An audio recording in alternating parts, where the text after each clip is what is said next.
I have in my possession an old tome of great value. Terrible are its contents, for it contains the recorded frenzied utterings of the Sibylline oracle of Delphi, from whose lips the gods speak. Taken as loot by King Magarix's army as they passed through Greece on their way to the western coast, I acquired it some time later from the possession of a warlord of one of the lesser tribes in exchange for 2 prize oxen, several slaves, and no small quantity of gold and silver. We Romans do not treat prophecy lightly. In the old days, when Rome was still ruled by King Tarquin, an old woman visited his court. With her she carried 9 books, and she offered them to the king for a great price. He refused, so she burned 3 of the books and restated her offer, the remaining 6, for the same price. Tarquin refused again. She burned another 3. Finally, the king relented and purchased these 3 books. The old woman disappeared. She was a sibyl, and the books contained verses of prophecy written in Greek. Perhaps if Tarquin had purchased all 9, he might have avoided his own grisly fate, but regardless, the remaining 3 reside in the sacred vault beneath the Capitoline Temple. In times of disaster, they are consulted by the Senate to divine Rome's future course of action. I wonder often if such an event took place the year that the Galatians finally trod the sands of Italy's coast with sandaled feet and bloodied swords in hand. The book I possess is the 3rd volume among a series, the others of which I have yet to locate. A little shy of 200 pages in, the verses speak of Persia and the Greeks, and of Alexander's kingdom, great, shrewd, who shall come to mortals as a fearful cloud of war. Then the verses speak of another. And then shall be another kingdom, white and many-headed, from beyond the western sea, which shall rule much land and shake many men, and to all kings bring terror afterwards. And out of many cities shall destroy much gold and silver, but in the vast earth there will again be gold and silver too, and ornament. And they will oppress mortals, and to those men shall great disaster be when they begin unrighteous arrogance. The verses go on to speak of many vile portents thereafter, which I shall not repeat here. It is clear to me with the benefit of hindsight that the kingdom of which the verses speak is Galatia, many-headed, for it is composed of many tribes, from Gaul, which lies beyond the western sea. As for the men to whom great disaster is owed following unrighteous arrogance, it must surely refer to my Roman countrymen, or perhaps some future of the Galatians that I have yet to divine myself. This great disaster began in earnest during the autumn of the year 488. Magarix's army was set to winter at Apollonia upon the western coast of Greece, whereupon, the following spring, a crossing might be attempted of the Straits of Otranto. At this time, my legion and I marched south from Thrace and Macedonia to rendezvous for this purpose. However, Magarix's plans changed. There was in his camp a great commotion one night when it was claimed that one of the heads taken from the Roman garrison had become animated, speaking at length of doom and peril to come. Learning of this, the king entered the tent alone, remaining within for an hour before emerging. I know not what transpired within, for the king would not speak of it to anyone save his wife Melina. But the following day, he sent forth orders to his chieftains to begin seizing every seaworthy vessel along the coast, and for others to begin construction of longships in similar vein to those built by Hipparchus and his people some years prior. By October's end, this fleet was ready to sail, against the counsel of most of Magarix's chieftains and advisors. But he remained resolute, speaking at length of the will of the gods of his people, and his duty as their instrument.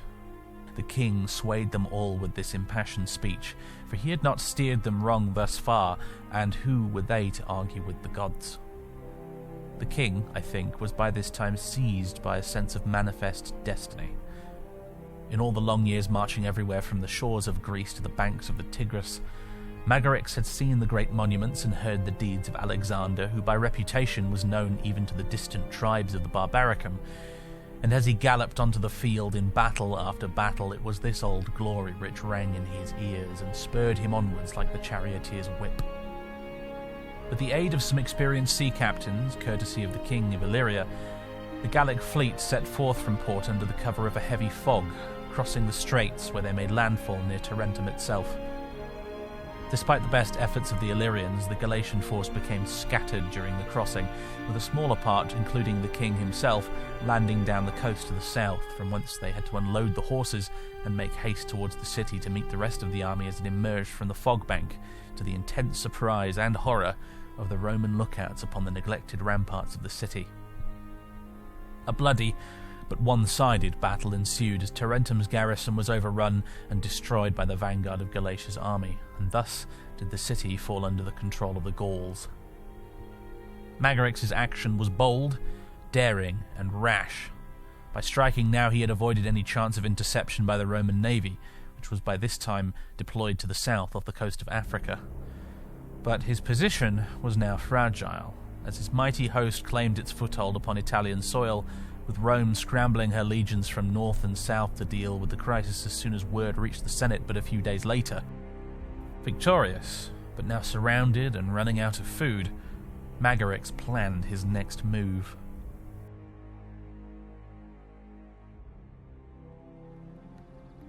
Ladies and gentlemen, boys and girls, welcome back to Rome 2 Total War. It's the Galatian campaign, and I know it's been a little while since the last episode. Yeah, when we left off last time, we took Taras in a rather spectacular siege battle, and which involved an amphibious invasion off the coast in ships and stuff, and honestly it was actually a fantastic showcase of one of the best features of this game, which was the amphibious battles.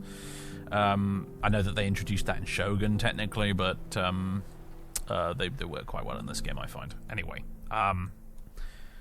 however,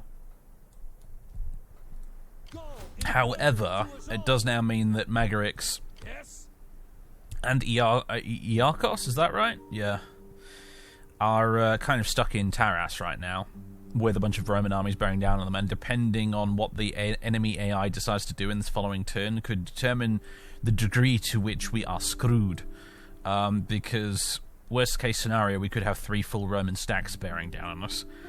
Best case scenario, they don't attack us at all because they just go weird, or maybe they, yeah, I don't know. Maybe what I feel is likely is they'll bring these 2 up to attack us, and we'll have a two stack versus 2 stack battle, which is fine. It could be tough, but I'm sure we could probably win it. The trouble would then be actually maintaining our gains with yet another stack on its way, potentially. If they bring 3 stacks bearing down on us, though, then we might be in some serious bother. Our reach may have exceeded our grasp here a little bit. Galatian Greece is in a bit of a state at the moment. We're converting and repairing lots of buildings there at the moment. I would not be surprised if Brutus is on his way over here to actually land over here and retake Apollonia, maybe. And sort of had to, cut us off, in a sense. That could be what he's up to. I've just been joined by my cat, ladies and gentlemen. If you heard a weird thud just now, that was him clambering up onto the desk in front of me. Hello, Felis Catus. Hello. How you doing, buddy? I'm going to sit on my lap while I explain to the viewers what's going on. Come here. There you go. Right, so that's how things stand at the minute, and usually when I start a new episode, a little bit of time has passed because I've hit end turn a few times and what have you, and I bring you straight to the action. But this time it's going to be a case of I've gone round our little empire. I've done all the housekeeping I need to do for this turn. We do have a food problem at the minute. It says we've got +2 food at the moment, but that's because I got a whole bunch of characters to go and do the food giving mission. So we have a bit of a food shortage at the moment. I'm working on fixing that. We're building lots of fishing ports and farms around the place, but it's going to be a little while before that actually, gets properly sorted out. We have up here the Stone Crows, led by Adgenios, and they're recruiting a whole bunch of Galatian legionnaires. And we also have the huge, almost full stack of Galatian legionnaires here, being led by Vercastavalaunus, who are slowly making their way this as well. These are the reinforcements, basically, for taking Italy. The problem is, it's going to be a while before they get here. So Magarix and Iarchos are basically on their own for the moment. They've got a city they can try and hold, so obviously they'll have the advantage of being... Well, they'll have defences if the enemy decides to try and assault us, which could help. But yeah, I don't know what's going to happen. We're going to end turn now, and we'll see what the Romans do. I couldn't even begin to... Oh, right. Hello. I forgot about this. I completely forgot to check down here what was going on with the old siege of Cyrene. It looks like the Roman garrison is sallying forth to attack. What was his name? Britomara. Sorry, it's been a little while since I recorded. I've forgotten some of the names. Okay, interesting. Well, I'm sure we can quite comfortably win this. There is a temptation to auto-resolve it, in fact, because the the auto-resolve is definitely in our favour. However, the Romans get a bonus to their auto-resolve, so we're always going to lose fewer troops against the Romans if we fight manually versus if we auto-resolve, basically, is what I'm trying to say there. So, yep, they want to sally forth. We shall meet them on the field. Hang on a minute. They're not sallying forth, though, are they? Laying siege to their hovels. That was weird. I've just realized... I was looking down at the buttons at the bottom here, and it was like, break siege, continue siege. And then I realized they're not actually sallying at all, are they? They're just... for some reason, when I hit enter, it decided to sort of initiate an assault. And I don't know why it did that. That was very strange. Yeah, what the Romans do, it's difficult to see what they're doing because the damn camera has been rotated in the opposite direction, so I'm now struggling to figure out what the heck the Romans are doing. But their turn's moved on, so clearly they haven't decided to attack us just yet. One of their ships has gone off into the fog somewhere. I think one of them marched down the boot of Italy. It's difficult to tell. Everything's upside down. Thanks for that game. My least favourite feature of the newer Total War games is this whole thing where the camera gets rotated. It does it in Rome, it does it in Attila, and I'm pretty sure it does it in Shogun as well. If you get a siege battle or something like that which rotates the camera around, the camera stays stuck facing the wrong direction for the remainder of the end turn sequence. It's bloody annoying. Never mind anyway, folks, I'll get back to you. Italy in turmoil. War in Italy. The Senate of Rome enlists legions to defend the Republic. As long as Rome and the city are not taken by force, Rome will fill the ranks of the army to repel any aggressor. So this is something I didn't know about. This is obviously some sort of script whereby if there is an enemy army on Roman soil, in the boot of Italy, they will start getting lots of free armies. Now, I didn't know about this. Actually, if I did know about it, perhaps my decision-making would have been different to the few previous turns.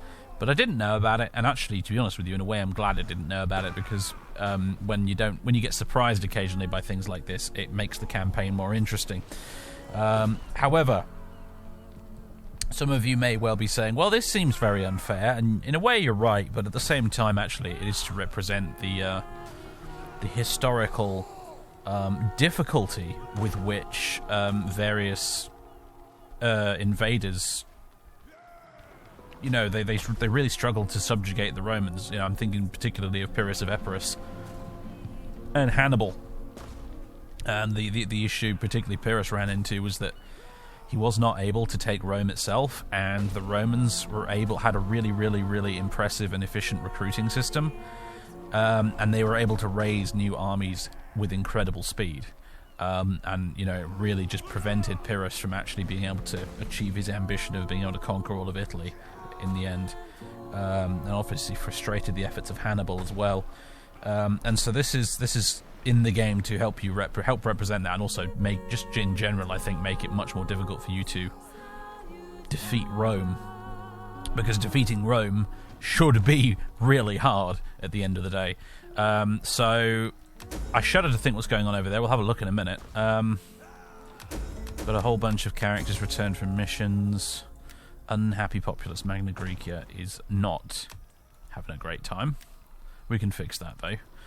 Alright, we recruited some legionaries, trespasser, construction complete, war declared, Gerhard versus Kidri. Okay, cool, whatever.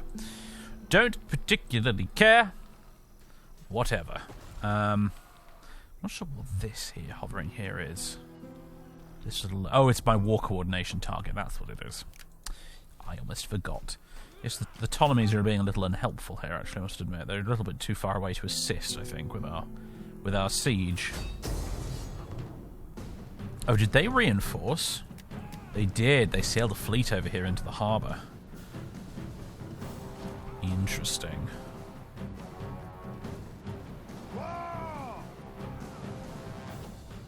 That'd make life a little more difficult for us, admittedly.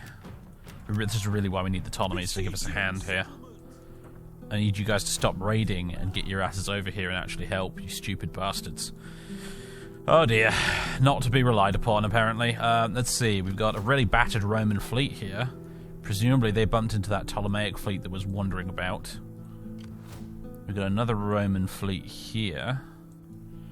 We've got a full stack that's just presumably spawned in at Beneventum here. Although, actually, I think this might be... this is Scipio, isn't it? Yeah, it is. Yeah, I don't really know what's going on out here, actually. Trying to scout a little bit, not having much luck. Oh, there we go. Legio 11 Fretensis. This is led by who exactly? Arminius Cotta. Lucius Arminius Cotta. Okay. Yeah, interesting that they've not attacked us, though. That's the funny part, I think. I'm not sure if I'm going to bother spending the money on converting any of these buildings right now, to tell you the God's honest truth, because I feel like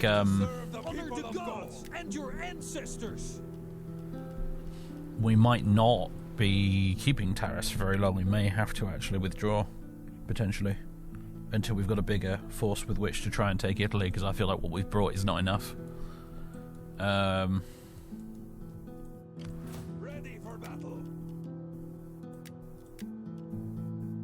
Could recruit some extra thorax infantry. We can't recruit. We've not got enough manpower here for any more legionaries, but could recruit some thorax infantry. Interestingly enough,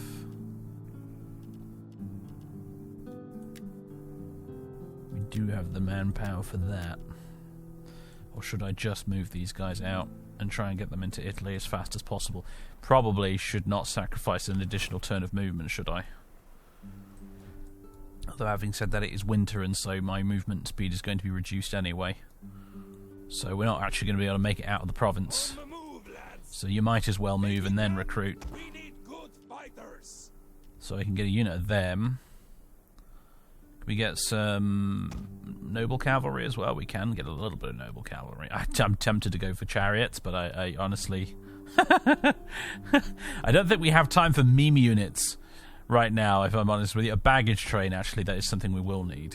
Although it will slow down our movement, which is kind of annoying. So actually I might not bother with that just now. Yeah, we don't have time for meme units. We don't have time for chariots and war dogs and crap like that. These are interesting, these Galatian Axemen. There's a few area of recruitment units around here which are kind of fun. You guys seem new, you Galatian Axemen. Did you guys get a new unit icon in one of the latest patches? They might have done. There has been like 1 or 2 patches for DEI since this series started, you know, so they do occasionally change things like that. Because I feel like that's a different picture. I really do feel like that's a different picture to the one I remember. Yeah, I think they've updated it. Cool. Well, anyway, alright, I need to think. Okay, so I've had a think. This is kind of how things stand. I did notice that there's 2 transport fleets headed south from Sicily towards North Africa, because I'm feeling like maybe the Romans are actually quite worried about what's going on down here versus, you know, the Ptolemies and whatnot. So they may change their minds in the following term, but it looks like they're sending 2 of their biggest and better armies, actually, with their best generals down south towards Africa and away from Italy, which is actually fine by me. So that's something, at least. In the meantime, over here, this army that's been hanging around in Anatolia, and I couldn't really decide what to do with it, led by Adcoro. I've decided to load them into the harbour at Ephesus, and in the following turn I'm going to see if I can maybe once we're out of winter, particularly, we see if we can get them over to Greece, and then from Greece we can maybe get them over to Italy if necessary, because this is a really nice army that is just going to waste sat around here doing bugger all. So that's what I'm going to try and do. Unfortunately, we're going to be in winter for a few turns, which means that army movement is going to be restricted heavily. I mean, for them and for us, but I mean, it's going to hurt us more, I think, at the moment, because their armies are a lot more local than ours are at the moment. Yeah, this is not an ideal time of year to attack, actually, in retrospect. But never mind. I'm going to have to play the cards I have dealt myself now and see how we get on. Mildly concerned about these, but I think these are both fleets, they're not transports, so I'm not sure if they can inflict a huge amount of damage on us. I could be wrong, though. We'll see. Anyway, I'm going to hit in turn now. I'm going to see what happens. Cyrene is still under siege. I do not feel confident attacking right now. I merged some of my depleted units from the siege and replaced them with mercenaries. I recruited some mercenary Cyrenaic, whatever, hoplites to replace them. We've still got those elephants, obviously. But yeah, we're taking a lot of attrition because of the siege, unfortunately. Excuse me. My lunch is fighting back, ladies and gentlemen. It tried to make me burp halfway through my sentence, and it all went a bit weird. Anyway, yeah, reinforcing the city without fleet was clever of them. That was actually genuinely pretty clever of them. The bastards.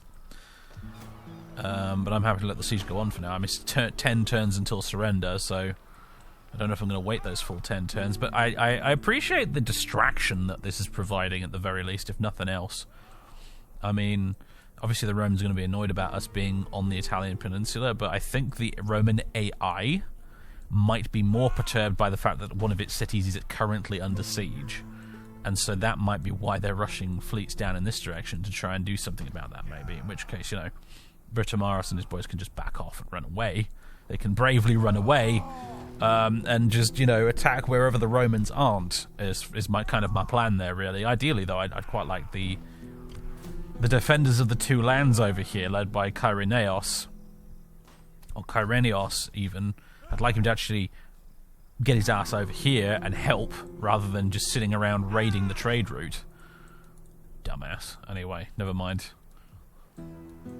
Yeah, end turn. Let's see what happens.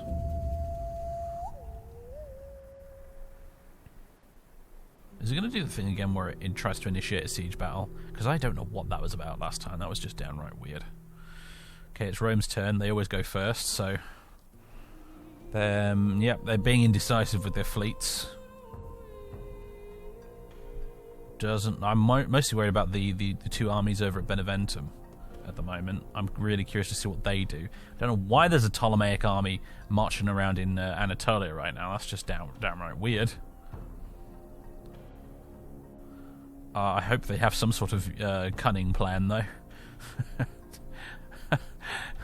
But I suspect, because this is a total war game and the AI is what it is, there is no cunning plan. They're just being strange.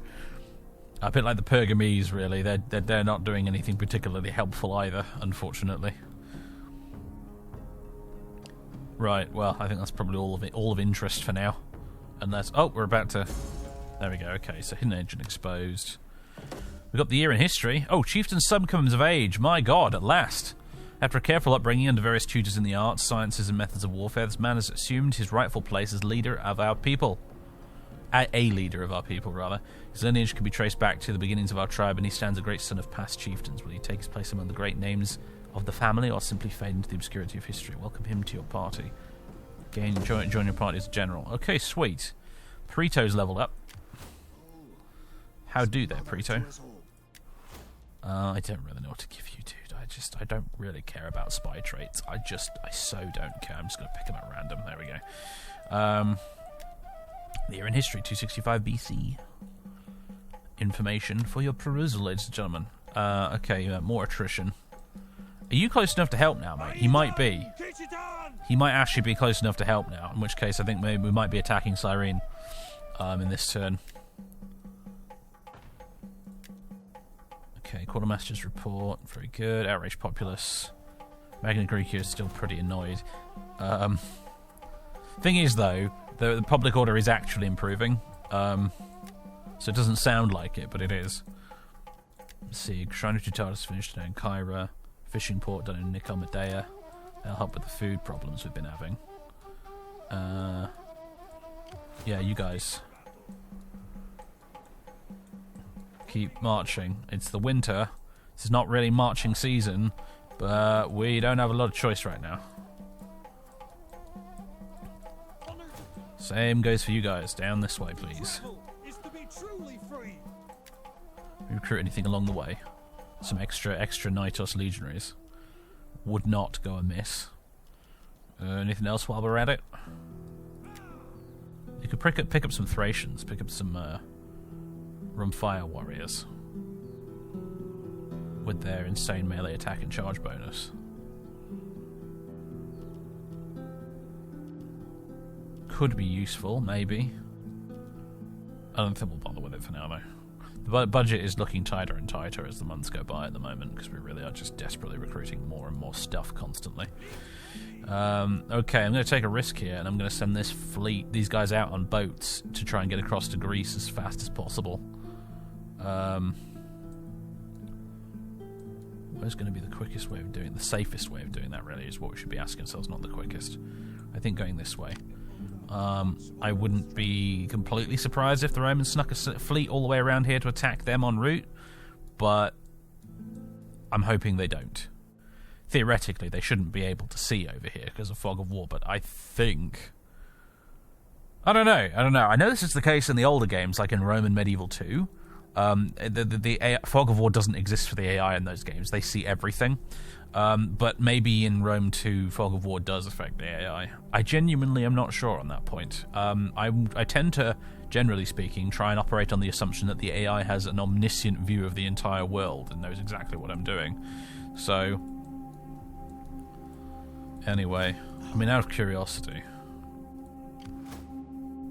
Yeah, you wouldn't be able to get to me next turn, but you could in the following turn. That's the tricky bit. Although I think we would have made landfall by the following turn, so I think we'll be all right. What about you? Yeah, your movement only comes out to there as well. Okay, right. Probably nothing to worry about then, unless there's a sneaky Roman fleet hiding somewhere down here that I don't know about, but I'm pretty sure there isn't. Because I think the Ptolemies would have sunk it by now. Speaking of which, I really wish I knew where that other Ptolemy fleet was. I think it might have been sunk. I think these are the tattered remnants of the Roman fleet that actually won the battle. I think the Ptolemies might have gone down, because otherwise we should be able to see them with us being allied. So, yeah. Alright. All quiet on the western front at the moment, it would appear. Can we move you up a little bit, Abalios? I'd like to get a look at the army composition here of these guys. I could be of further help. Oh, there she is. Roma herself. City that would be master of the known world. Has its founding steeped in myth and legends. According to the legend, the city was founded by Romulus on the Palatine Hill, after consulting the augurs about the will of the gods. But the historical and archaeological version tells that region before Rome was populated by Latin peoples from around 1000 BCE. The first settlement that would be Rome was on the Palatine Hill, consisting of mud huts and herders. After coming in contact with the Greeks and Etruscans, the settlement grew to include the other surrounding hills and imbibed the elements of these civilizations. And, in time, the crude settlements transformed into a powerful city. If you haven't tried the Rise of the Republic DLC for this game, by the way, I highly encourage you to do so. If you're not familiar, Rise of the Republic is a campaign DLC you can get for Rome 2, where the entire campaign map is basically just the boot of Italy and also Sicily. And it takes place in like the 3rd, 4th century BC. And it basically when Rome was just one powerful city-state among many, and it's a tremendously entertaining campaign. It's quite a difficult one, actually, as well, particularly if you decide to play as the Romans. But it's very, very good. It has huge Shogun 2 vibes. If you enjoy the sort of campaign experience of Shogun 2, which most people do, because it's very popular, I think you'd really enjoy playing Rise of the Republic, because it's very similar. Anyway. That's what we're dealing with. Apparently, this is Scipio's army, which is mostly Camillan units, isn't it? I think. Yeah, early Triarii, early Principes, and lots of allied units. What about you, though? Okay, yeah, you're the problem. You're the one we need to watch out for. If he continues recruiting units, he's not recruiting them in it. At the moment, he's actually encamped. But yes, what we've got here is late Principes, a first cohort, veteran legionaries, Marian veteran legionaries. These guys are no freaking joke.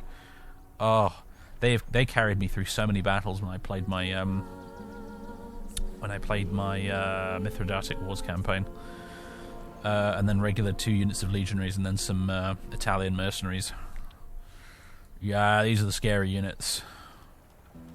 Melee attack 15, defense 19, but that doesn't account for the fact that they can go defensive formation and massively boost that defense. 40 armor. 40 armor. I mean, that's about as high as it gets until you get into sort of like, you know, the Augustan era legionaries, where the armor just goes completely insane because you have the guys wearing the segmentata and whatnot, the plate armor, and the armor values just get completely absurd. Okay. Wish I could get a few eyes on what else is down here, actually, but it looks like Julius Libo has decided to come back to Syracuse. Legio 9 Libica. Over here, they seem new to me. Legio 10 Macedonica. Oh boy. Brutus is still piddle-paddling about in the middle of the ocean right now, with Legio 1 Italica. Interesting. I'd like to actually recruit another army over here, just to get an additional stack of just whatever we can recruit here, you know, like these random, you know, AOR units and stuff. Like the Apulian heavy infantry actually look like they might be alright. These guys look half decent. Unfortunately, we've actually reached our army limit for our Imperium level. I cannot recruit any more army stacks, it's simply not allowed. So we're going to have to go with what we've got right now, really. Anything else? Yeah, no, I think I made the decision not to, didn't I? Okay. Well, the winter months plod on, ladies and gentlemen. I don't think there's anything else for us to take care of right now, other than I think I want to have a quick peek at the family tree. At this fellow who's come of age, apparently. Who is it talking about? Maybe he'll appear next turn. Who is it that's come of age? Darilos sure as heck hasn't come of age. He's 10 years old. Must be the son of somebody else. I don't see any new faces over here. Sometimes I think this notification pops up a turn in advance. Because I don't see anybody new right now. Iaros, obviously, we're quite familiar with. Adcoro, he's busy doing stuff. Got all these ladies here. Britomaros, obviously, we're very familiar with. Yeah, I don't see anybody new right now. Okay, whatever. We'll check in with that next turn. Speaking of which, let's just do a quick save. And hit end turn again. Every end turn sequence at the moment has got me clenching, practically, because... Oh, right, yes. Okay, yeah, this. Yeah, you're still not close enough to help, are you?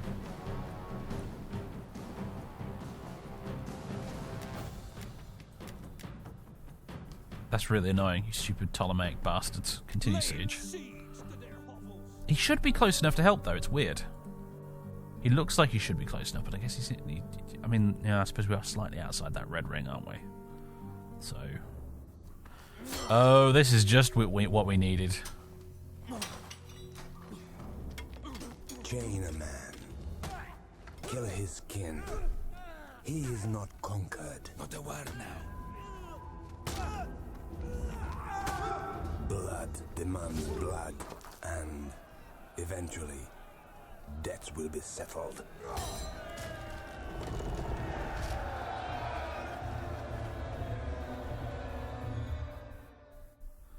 Okay. There's been a slave revolt. I hope it's not on my territory, although I'm pretty sure it is. Oh, hello. Look who's arrived.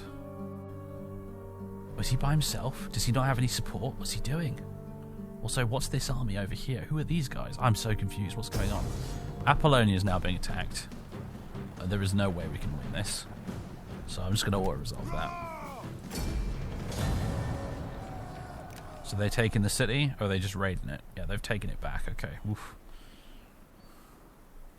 So yeah, Roman fleet has taken Apollonia. Oh, life's getting spicy. I love it. Just when I thought this campaign was maybe getting a little boring.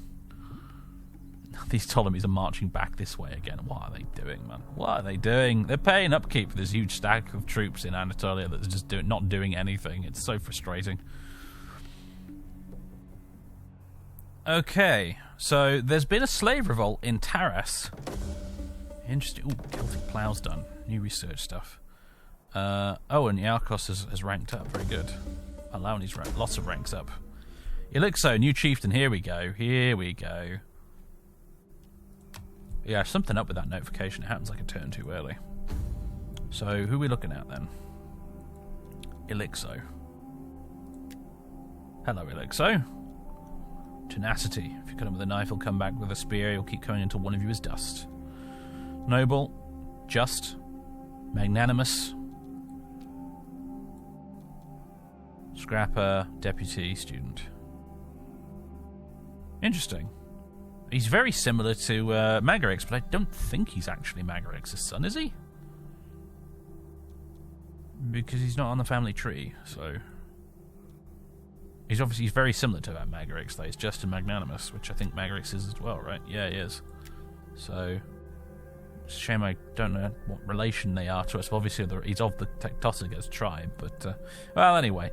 I'll find something for you to do, Elixir, I'm sure.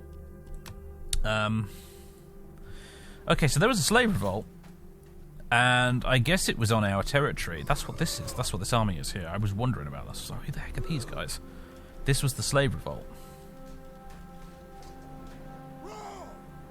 I think they've obviously... What's happened is a slave revolt has happened. Scipio moved in to crush it. And now he's basically gifted us an amazing opportunity because... He's now got a weakened army alone at the outskirts of Taras, where I can just jump on it. The slaves aren't completely defeated. They're they've still got an army left. They'll be replenishing, and he's recruiting right now, I think. No, wait, no, he's raiding. He's in raiding stance. But oh, interesting. Okay, so clearly in the turmoil of the Galatians having arrived in Taras, a slave revolt has occurred as Roman rule here has collapsed. And Scipio has decided, up with that I will not put. He's come here. He came over here to crush the slave revolt before it got out of hand and maybe headed up northwards. And now he's gotten himself into a properly dodgy situation. Interesting. Although, speaking of dodgy situations, we have totally lost Apollonia, which is not good. My budget is now down to 84 coins a turn.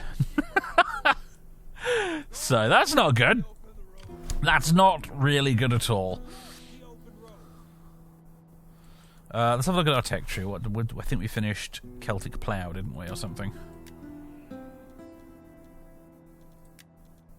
Where was that? It was probably here, wasn't it? Celtic Plough, there we go. Yeah, more wealth from agriculture and stuff. And a bit more population growth. We can now get crop rotation if we want. Do I want that? Also, I think it allows us to build, some extra buildings. Or would I prefer something else? Cupulation, furnace. Extra loyalty for all political parties. Tax labour. Interesting. Maybe something military? Torsion techniques? Minus 6% attritional losses when besieging. That would be jolly handy. Great food vault.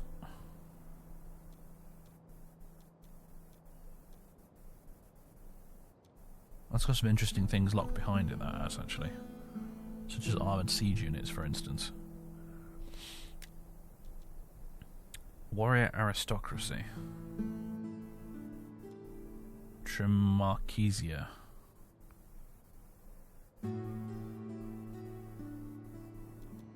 And then there's this naval stuff. Time to go for Trimarchesia. Minus 12% upkeep for lower tier / lever units. Plus 5% melee attack for all units. And defense. Bit more upkeep. More morale.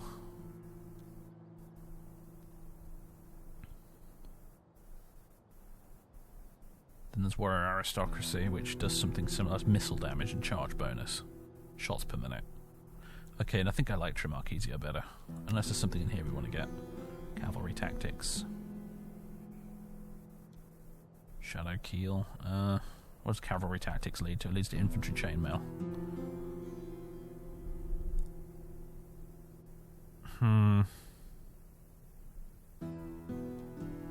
There's only 6 turns, admittedly. We could get that and Infantry Chainmail in less time it would take us to get Trimarchesia.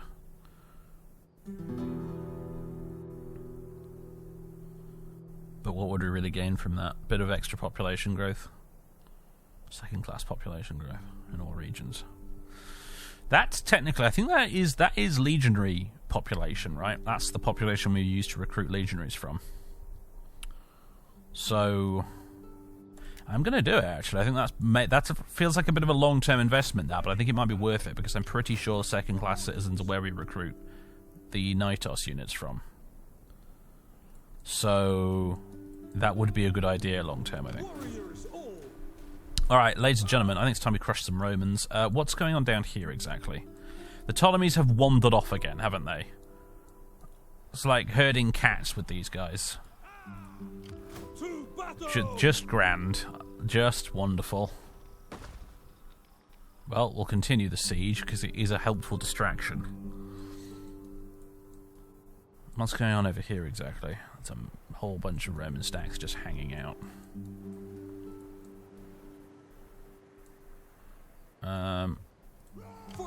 Yeah, I think we're gonna...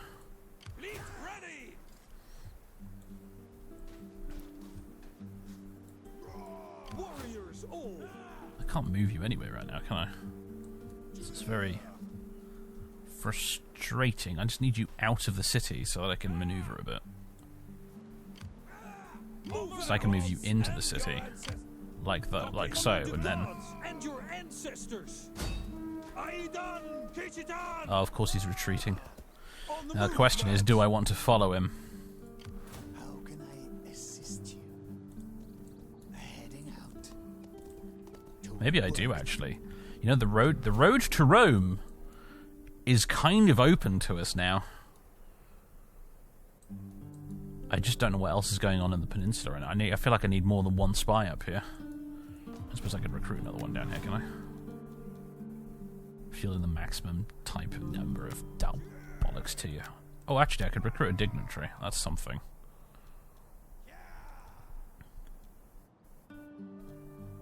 I feel like you would be particularly helpful right now.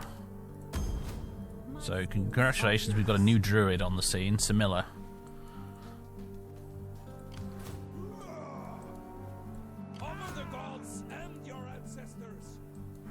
We do need to deal with these slaves, is the thing, actually, though. Because they don't like us any more than they like the Romans. So they do actually need to be dealt with. But perhaps we can deal with them after we've dealt with... I'm wondering if I can go stack v stack right now against these guys, and I probably could and probably would win. It's just I worry about casualties. So I feel like I need to bring both stacks to bear. So we'll bring you up this way, my dude. You can join us, Iarkos. Let's not split the party right now, shall we? Okay, lovely. Yes, we will absolutely fight this one out, I think. I'll do a little quick save. And, yep, we'll fight this out manually. Alright, ladies and gentlemen, the tribe is ready for war. At least half of it is, anyway. The other half still needs to come onto the battlefield as reinforcements, but this is Magarix's half. And I've decided to go for something different this time. I've decided to adopt a kind of manipular formation. Melee fighters ready! Honestly, I could probably stand to tweak a little bit here. I've decided to go for almost the Roman style manipular checkerboard formation. And my thinking behind this is that I have these fantastic units of really heavy infantry here that are amazing when attacking. And the thing is, when they're just standing behind a wall of spears, they're not really getting much done. That's just sort of sitting in reserve and not doing an awful lot. Whereas I'm thinking if I can leave some deliberate gaps in the spear wall, what will happen is maybe either the enemy will come in, they'll try and get in through the gaps, in which case we can counter-attack into them. Or what we can do is engage them with these spear units, and then we can send the thorax infantry. Are you guys the thorax infantry, or are you the... thorax. Thurius are the other guys. We can send the thorax infantry through the gaps in the formation to flank around and attack from the sides, rather than having them stuck behind a wall, not doing much other than throwing javelins occasionally. That's kind of my thing. We're going to give it a whirl. We're going to give it a try, see how it works. I think it might be a good idea. It gives us a bit more room to maneuver, is what I'm thinking. These troops can be very mobile. They want to be attacking. They want to be flanking. They want to have a clear line of fire for their javelins as well. I'm thinking maybe this is a good idea. On the right flank, we've got 2 units of naked fanatics just hanging out to secure the right flank. Behind them, we've got 2 units of cavalry. That is my Galatian medium cav, and also a unit of these Sam Knights. I think they're Sam Knights. Yes, mercenary Sam Knight heavy shock cavalry. Hoping that these guys will actually get some work done today. It'd be nice if they did. These Sam Knights, they hate the Romans even more than we do. They would love nothing more than to charge a bunch of Roman legionaries right in the arse and kill hundreds of them. So I'm hoping that's exactly what they'll do today. I've got Magrix over here hanging out on this flank, which is going to quickly become the center of the formation, because I'm going to bring the other guys on here. And when I bring the other guys on, I'm going to have them kind of mirror this formation a bit, and go for the checkerboard style all the way across the front, although this half of the army is going to have the weaker Thurius guys in the slots, rather than these amazing thorax guys, unfortunately. So, have I just left a unit out here by accident? Warriors! By Jove, I have. Oh, yeah, it's the armoured swordsman. It's the armoured noble swordsman. Whoopsie daisy. Let's just have you there, shall we? Occupying the next slot along.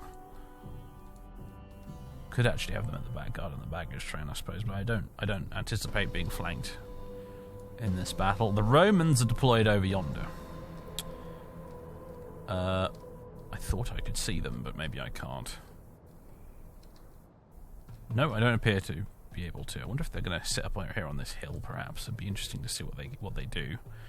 But yeah, ladies and gentlemen, I'm going to bring the reinforcements on. We'll get everything set up, and then we'll begin our march towards the Romans, wherever the heck they actually are right now. Maybe in the trees somewhere. Somewhere we can't see them anyway. They're just outside of our line of sight. Wherever they are. So, yeah. Here come the reinforcements. Reinforcements have arrived. And, yeah, I'm going to need to get this all set up. Including the damned chariots. I forgot about them. Alright, ladies and gents. Everyone's just about in position. Cavalry on the left flank is setting up. Our left flank is mostly secured at the moment by the Etruscans and Sam Knights. We've got Etruscan spearmen mercenaries here. We've got these Sam Knight guys on foot in the slot in between. Then we've got, obviously, the Thurius guys and whatnot. And then the Thorax boys. And everybody along there. Both generals in the center here. I don't want anybody getting killed. I've got the chariots sat here in the back in reserve behind the slingers, next to the baggage train. I don't want the chariots getting into combat today unless I can help it. They're a bad day button, those guys. Because if we commit them, they're probably mostly going to be destroyed. Let's be honest. That's usually what happens with them. They can be tremendously effective, but it usually comes with a cost. We can see some of the Romans already out there in the fog of war. Yeah, these are all the early Camillan units. Oh, these are some Italians, I think. Same here. These guys don't, honestly, to tell you the truth, they don't represent that much of a threat. I think our Thorax guys in particular are going to tear them a new one. But still, let's not get cocky. However, it is time for everybody to move out. We occupy a much wider front with this manipular formation as well. It's a bit of a pain in the dick to set up because it's very fiddly, but I tell you what. it occupies a lot more space. Gives us an opportunity to get around the enemy as well, much easier. Alright, let's move up.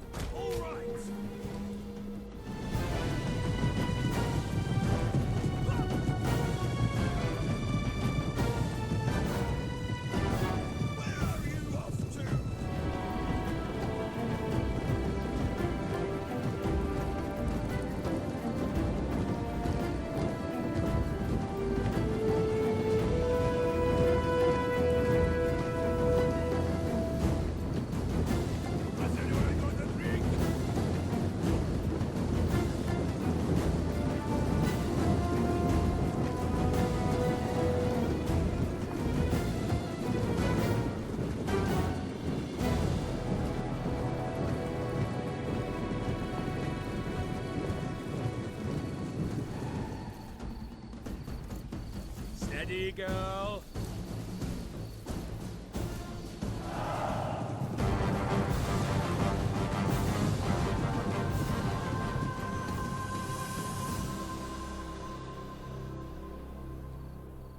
Elite cavalry. Alright, ladies and gentlemen, we're almost in projectile range, I think. We just need to move a little bit further up. Riders, advance. I'm just sort of waiting to see what the AI is going to do, because sometimes they do like to lunge out towards you. Did I tell you guys to run? Whoops, I didn't mean to do that. Advance at a steady pace. Lads, no running. Okay, the AI's moving a little bit. I think they realise we're in missile range now and they're going to move towards us and try and engage. Yeah, this is kind of what I was hoping they would do. Let them come to us. Let them close the distance. Oh, hello. We've sent some cavalry around the side here. They're getting pelted with projectiles from the naked fanatics, though.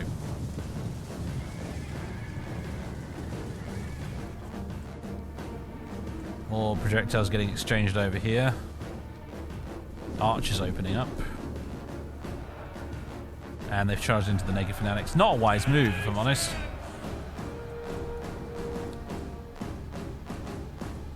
Everything's going over here, okay. Let's move these cavalry around. Let's take this contingent over here. One of our units has used all its ammunition. And begin enveloping. Slingers. Quick march. Everything's going over here. They are charging straight into the spear wall. Warriors. Galatian Royal Guard. Sending some of the thorax guys to do pretty much what I wanted them to do, which is, you know, slot in around the sides. One of our units has used all its ammunition. I think we'll begin enveloping over on this side as well. There we go. How's it gone over here? You've mopped up those cavalry. Excellent. Galatian Royal Guard. Heavy spears. Battle ready and eager. Wars of gold. Okay. Spears. Italian spearmen. Italian swordsmen. Battle ready and eager. Moving up this way. Heavy spears. Galatians. Orders, move out. We are called. Everything's going over here. We've got some routing Romans as it is already.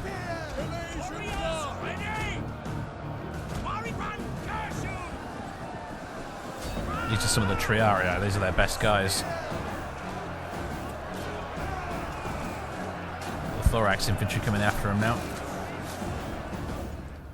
Lots of routing. Oh, the Scipio has committed himself, it looks like. One of our units has used all its ammunition. Battle ready. Your orders ready and waiting. Ready. We are ready. Warriors ready. Okie dokie. Yeah, it's all going pretty much according to plan.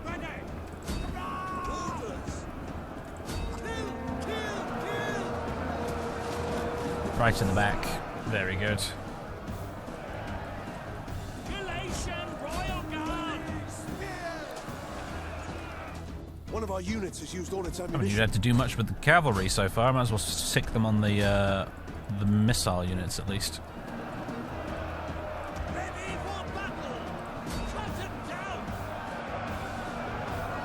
I am conscious of the fact there's probably some friendly fire going on here, Units has used all its ammunition. but never mind. We can live with it, I think. Oh, well, no. These guys managed to envelop around the side here. That surprises me, but we've got cavalry in reserve, so Iarkos and his bodyguard will indulge themselves. One of our units has used all its ammunition. And there's Scipio right in the middle of it all. Oh, no. Back here. Actually, Magarix, buddy. Now is the time. See if you can take out Scipio. In single combat, how epic would that be? I'm sure it won't line up like that, but it would be amazing, wouldn't it? Our general is under attack. Oh yes, no, I think Magarix is the one who knocks Marcus. I'll be honest. Yeah, Scipio's fleeing. You know what? I'm content to let him flee. Maybe we'll meet him again another day.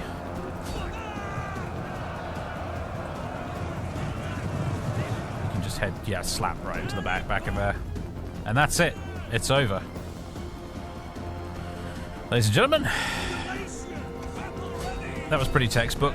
There was never any doubt of us winning that. It was just a question of how many of them can we kill while suffering as few casualties as possible. I think we've done a pretty good job.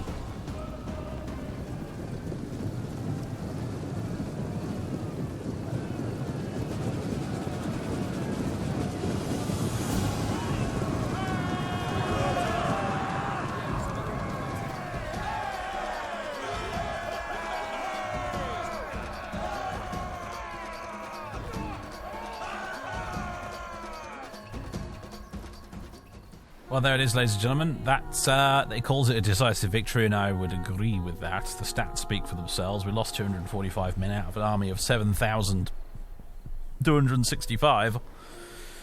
And, the enemy has been just absolutely wiped out. Cornelius himself has managed to escape in the confusion. But his army has been destroyed. I think we took virtually no casualties there across the board. That's 245 men, but that's spread out across 40 actually units, really. So, yeah, we got a lot of level ups as well. Some of our best units have ranked up. Like, we've got rank 5 thorax infantry right now, which is pretty darn sweet. Magarix's bodyguard have leveled up too. Love to see it. I didn't notice that our archers, by the way, our mercenary archers are at like full maximum rank right now. They're rank 9. That's pretty amazing. Although the Romans actually had a whole bunch of rank 9 slingers, which I probably should have been more worried about, but they didn't really get much done in the end. They didn't kill much, like 10, 23. They didn't get a lot of kills in the end. In fact, virtually none of the Roman units got any kills. So, kill captives, enslave, ransom. I think we'll just enslave them, honestly. Your next command? Military traditions. Caxtos' claws have leveled up. Starting out. Poor Caxtos, he never got to live to see this day. Thirsty What a for shame. battle.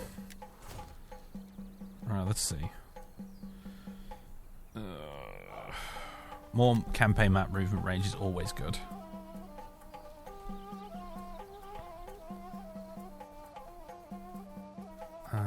Rapine plunderers. That's good as well. But less attrition when besieging.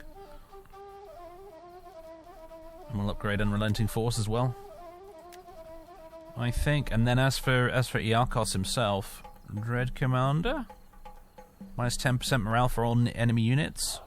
That sounds pretty good to me. And enables Warcry. Yep, Dread Commander and Booming Voice. Proven Leader. More movement range. Plus 3% morale for all units during battles in foreign territory. Yeah, sure, let's go for that. Why not? Proven Leader. Rank it up a couple of times. We're really going down the pink path for Iarkos. ready for battle. Old Magarix is totally different direction. He's mostly gone down the blue stuff, because that's kind of the blue skills are very much the faction leader type skills, aren't they? Really, they're the ones that give you a lot of like faction wide benefits and stuff. But also, obviously, he's got ferocious warrior and trained swordsman and what have you, skilled tactician. He's more than a bloody skilled tactician, I think, at this point. He's probably one of the greatest tacticians to have ever lived, if this was real history. Yes. Okay, well, that's good. That's that dealt with. We've got to get rid of the slaves, though, as well, is the thing. Got to get rid of the slaves, and I think, potentially, we may want to do a Hannibal and just start marching around inside Italy, wrecking everything. without much care for what happens to Taras, honestly. We've got reinforcements incoming, and they can kind of deal with mopping up any Romans that decide to try and take the place back. This fleet probably will, actually, if we don't garrison the place by the end of this turn. That's the question. Do we stay put at Taras until reinforcements arrive, or do we push on towards Rome? The longer we don't push on towards Rome, the more troops the Romans will get. But not waiting for reinforcements could be a strategic blunder of the highest margin possible in the long run, potentially. I mean, look at all these glorious legionaries that are making their way slowly towards us. I mean, once these guys get here, the Romans are fucked. I'm sorry, but they pardon my French, but the Romans are fucked if we can get these guys over here. 4 full stacks in the boot of Italy, half of which is made up of Galatian legionaries. Yeah, they're boned. I'm sorry, but they are boned. Maybe these will be my famous last words. Maybe they'll get so many scripted armies that I'll end up eating those words later, but I'm hoping they don't. Of course, don't forget we've also got these guys inbound as well. In fact, let's move them now before I bloody forget. Where can I get you guys embarked on land? This is the best way to do it, isn't it? Looks like they should hopefully just be able to get onto the beach there. The spearmen under Adcoro? Yes, okay, you are officially in Greece. Looks like they might be the first to arrive at Apollonia as well, potentially. Looks like they can get there next turn to take that back. And of course he's got legionaries as well in his army. Legionaries and thorax, a nice mix of both. In fact, this is a lovely army. It lacks experience, and that includes the commander himself, but purely in terms of its roster, excellent. I mean, it's got the chariots in there just for the giggles, but aside from the chariots, that's an excellent little army right there. That's an excellent army. Right, our eastern half is very much undefended at the moment. We're at our army limit, and there's one stack under one rubbish stack at that, a fairly crappy stack under Yaros defending the east at the moment. But fingers crossed. I don't curse it or anything, but so far none of the eastern factions on our border have shown really any interest in attacking us. Indeed, actually, you've got Atropatkan down here. They're starting to look a bit big, and Parthia is obviously looking kind of big, but Atropatkan and Parthia recently dissolved their alliance. They're no longer friends anymore, so they could be beating the snot out of each other any time now. It'd be interesting to watch and observe, I think, but yes. Beyond our borders in the east, there's all sorts of mad nonsense going on diplomatically. It doesn't really concern us for the moment. I think the fact that we're allied with the Ptolemies probably is doing us a lot of favours, potentially. But I don't know for sure. Anyway. Worst comes to worst, I might have to just disband Sacrapo here finally at long last to free up a unit stack. Meanwhile, Cyrene continues to be besieged, and the Ptolemies refuse to help us properly with it, even though I've set the war coordination target for this very city. Cheers, lads. Cheers. Much appreciated. And by that I mean you're lucky I'm on your side for now. Anyway, folks, that's going to wrap up this episode. So much has happened in it that I feel like we're good for now, and probably we're at the the correct length for the episode anyway right now. It's just hard to keep track of how long I've been recording for with this, but I think that'll do it for this week. Ladies and gentlemen, boys and girls, thank you very much for tuning in. Hope you have been enjoying the ongoing Galatian shenanigans. I apologize for it not being as frequent as you might like, particularly recently, because I did take some time off recently. But yeah, hopefully we can get back in the saddle, back on the wagon. Because the more this goes on, this campaign at the moment, the more this war against Rome unfolds, the more exciting it seems to be getting. So, I mean, look at all... Oh, God. Who knows what else is waiting up for here as well. I mean, the Germans are coming as well, don't forget, as well, up here. The what are these? The Lugoth?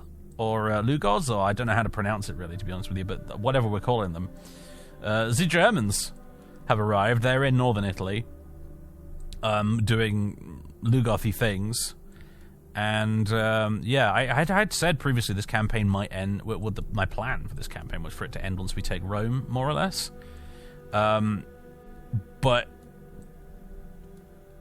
this is interesting to me. This is very, very interesting. The Lugoths and them charging in through the boot of Italy from the north, like. I could see, depending on how it all shakes out, I could potentially see us like going on a bit longer with the campaign as we consolidate our gains in Italy and try and fend off a Germanic invasion from the north.